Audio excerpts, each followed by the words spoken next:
Assalamualaikum warahmatullahi wabarakatuh. Salam guru penggerak. Perkenalkan, nama saya Aqidatul Khamsah. Saya adalah CGP dari Kabupaten Sleman. Pada kesempatan kali ini, saya akan membahas eksplorasi konsep refleksi diri tentang pemikiran Ki Hajar Dewantara. Yang pertama, intisari pemikiran Ki Hajar Dewantara tentang pendidikan. Ki Hajar Dewantara menjelaskan bahwa pendidikan dan pengajaran merupakan usaha persiapan dan persediaan untuk segala kepentingan hidup manusia, baik dalam hidup bermasyarakat maupun hidup berbudaya dalam arti yang seluas-luasnya. Kemudian, menurut Ki Hajar Dewantara, pendidikan itu adalah tempat persemaian benih-benih kebudayaan dalam masyarakat. Ki Hajar Dewantara memiliki keyakinan bahwa untuk menciptakan manusia Indonesia yang beradab, maka pendidikan menjadi salah satu kunci utama untuk mencapainya. Pendidikan dapat menjadi ruang berlatih dan bertumbuhnya nilai-nilai kemanusiaan yang dapat diteruskan atau diwariskan.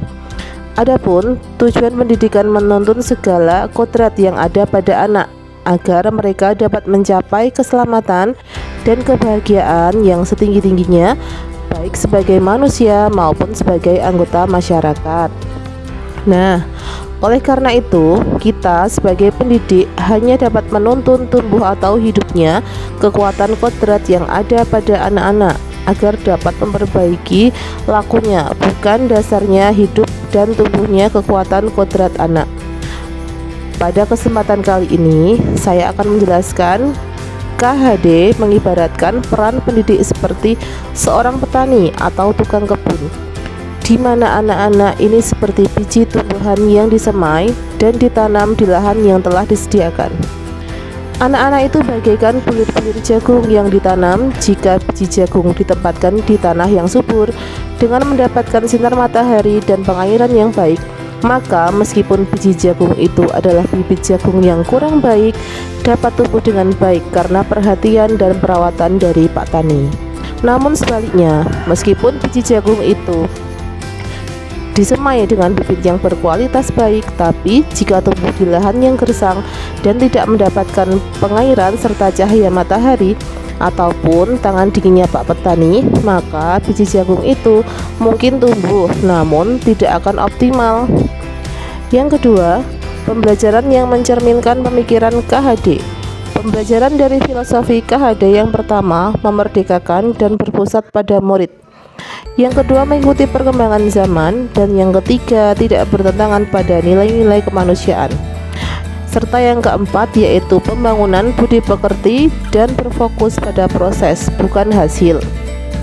Nah, kita sebagai pendidik itu harus mampu melakukan perubahan budi pekerti anak-anak menjadi lebih baik. Menurut Ki Hajar Dewantara, budi pekerti ini diartikan sebagai perpaduan antara cipta atau kognitif, karsa atau afektif, serta menciptakan karya atau psikomotor. Pendidikan harus mampu mengubah budi pekerti peserta didik menjadi lebih baik. Filosofi Ki Hajar Dewantara dapat terwujud jika yang pertama, guru bersifat among sesuai dengan semboyan atau trilogi Ki Hajar Dewantara. Yang kedua, pembelajaran sesuai dengan kodrat alam dan kodrat zaman. Dan yang ketiga adalah kemerdekaan dalam memilih metode pembelajaran dan evaluasi yang berpusat atau berpihak pada murid.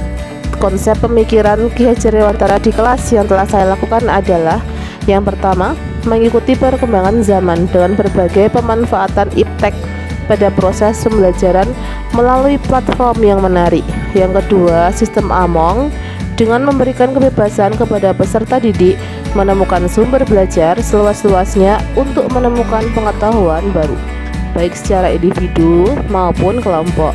Nah, itulah Bapak Ibu refleksi diri saya tentang pemikiran Ki Hajar Dewantara. Semoga kita semua menjadi guru yang dapat memerdekakan siswa. Wassalamualaikum warahmatullahi wabarakatuh.